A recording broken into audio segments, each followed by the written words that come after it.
Hey guys, Tom itself here. It's some Conquest on Grand Bazaar, and this is from the Ace Squad portion of Nerd Talk Be Advised Episode 2. Last time I showed you an Op Metro Rush game. I was playing defense. Had a very good game. This one's quite a bit closer. This is Grand Bazaar Conquest. Like last time, Culprit's platoon makes up most of the other team, but don't be worried, both teams are fairly stacked. Let's see, I've got Mass Nerder, Puppy, and Culprit on the squad with me, and well, we got the rest of the team is pretty good too. So this was some really intense games, really good stuff. So I'm here to talk about episode 3 of the podcast that we did last Friday. If you didn't catch it live, there's a link in the description. We talked about stuff like how YouTube affects the games you decide to play and how much time you have games. The video making thing takes a while. We also talked about what we see as our playstyles, and that's what I want to spend most of this video talking about. And kind of the thing was that kind of surprised me was, well, there aren't really well-defined playstyles. Everybody kind of has their own way of doing things, and so everybody talks about, you've got the Slayer or the support or the objective player, and me personally, I don't see it like that at all, and I don't understand what those roles actually entail, but let me play a few clips and we'll get some opinions here from the rest of the guys. Personally, a very aggressive playstyle. I don't know, if you had to classify it, I know they got Slayers, objective players, support players, and stuff like that, and I'd have to say that I wish I was a Slayer, but I just don't got the talent. Well, doesn't everybody think they're a Slayer? I mean, everybody's like, yo, everybody wants a Slayer. Get off me, bro, I'm slaying. It's like, no, you're not, dude. You're playing Team Nam on a rush map. I mean, that's all you're doing. Oh, personally, I think we hear a lot of those terms: defensive, support, slayer, objective player, and a lot of those, at least I kind of associate those with capture the flag, where you have very well-defined zones. I guess that's the simplest way to put capture the flag, is you get the guy who goes and gets the enemy flag, you get the guy who stays and defends your flag, and you get the guys who try to kind of control the middle of the map, make call-outs, and get some more map controls so that you can work with some more area on the map. But then you've got a game like Conquest, and if you're having a close game like this one, you have to keep moving around. You can't say, okay, here's your area of the map, and just work on controlling the area, killing the enemies who are in it. So I don't really understand how those role delineations fall into a game like Conquest. I mean, obviously, yeah, you can have people playing at different ranges, but you still all have to move around, and you're still all trying to cap flags, kill enemies, and make callouts for your teammates.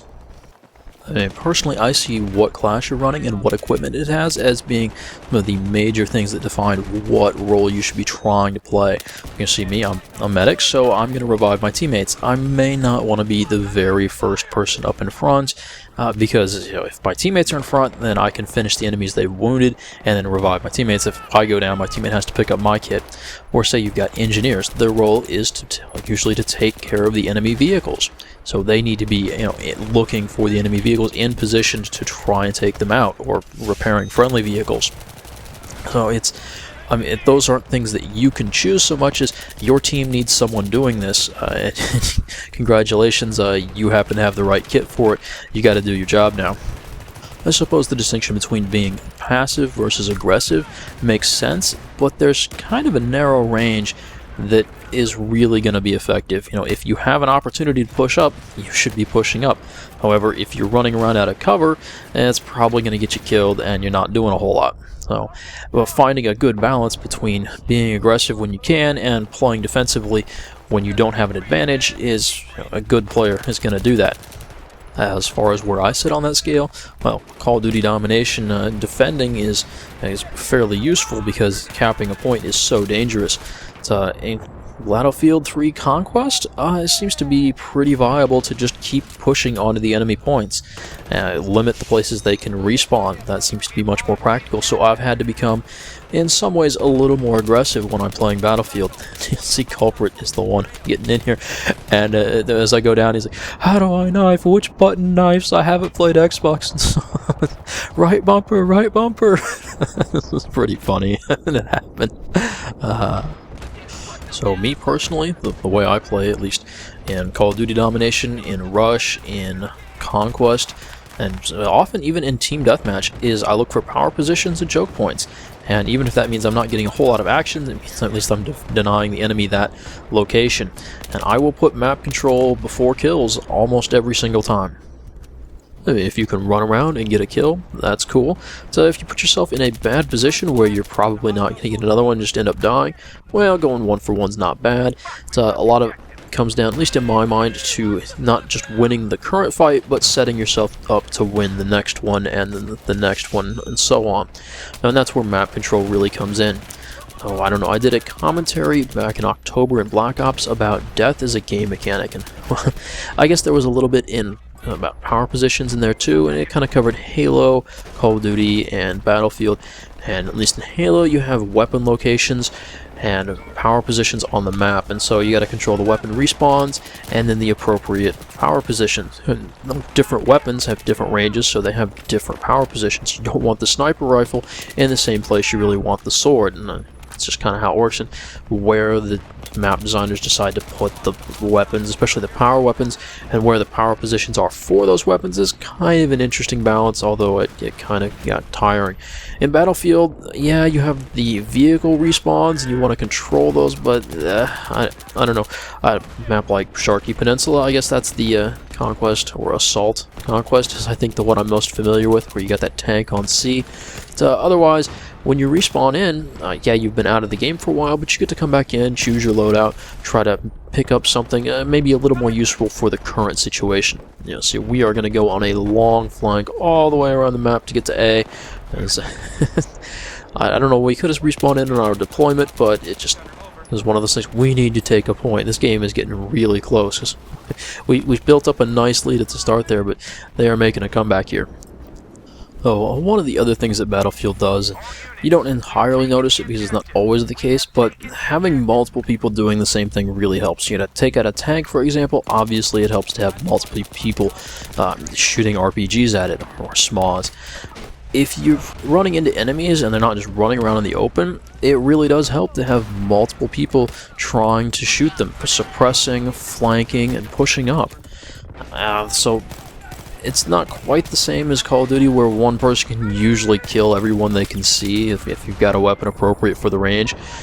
So the idea that one person can fill all the requirements of a single role seems a bit odd to me in Battlefield. I don't know, I guess maybe I'm still not a very experienced Battlefield player. But what I really want to ask you guys is, what are the roles in Conquest that aren't, you know, class specific? Obviously, you know, I got defibs out, my job's to revive people. You got engineering, your job is to, you know, work with vehicles. Get a support guy, you lay down suppressing fire and resupply people. You got recon, you're probably providing recon, maybe some longer range support. But those are things defined by the class and not the player. So what about the individual playstyle really comes into play there? That's what I don't entirely understand. So your thoughts would be greatly appreciated. The next topic we covered was unlocks in games. And obviously Battlefield has its own way of doing things with the whole weapons and classes and then the attachments for the weapons.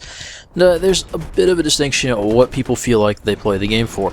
If you're playing the game for, you know, to get XP, to level up, to unlock stuff, then that can be really interesting and great. Me personally, it's not so much why I play the game. I want to have access to stuff.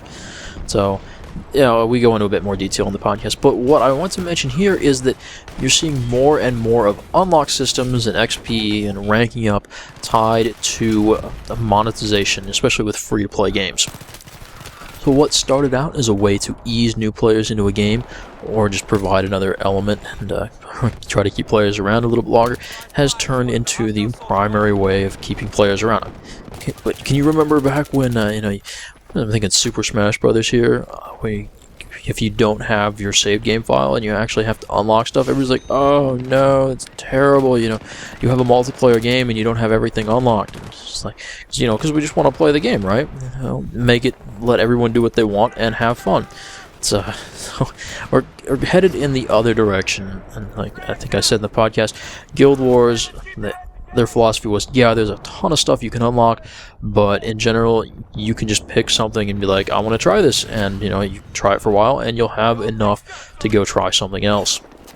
And we covered this in the podcast, just in terms of Battlefield, where you've got a whole bunch of unlocks, and a lot of them never get used because, you basically want the Cobra sight, right? Normally that's what most people are running on most of their guns, and so, yeah, I don't know if Device predicted that. Well, that's a sneaky spot, isn't it?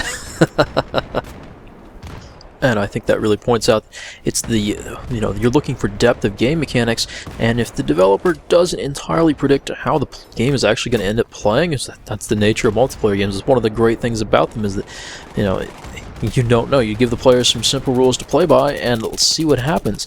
And if you've got monetary values and unlock systems tied to that, well, you generally hope that the people who have played more don't have a distinct advantage just because they have better equipment.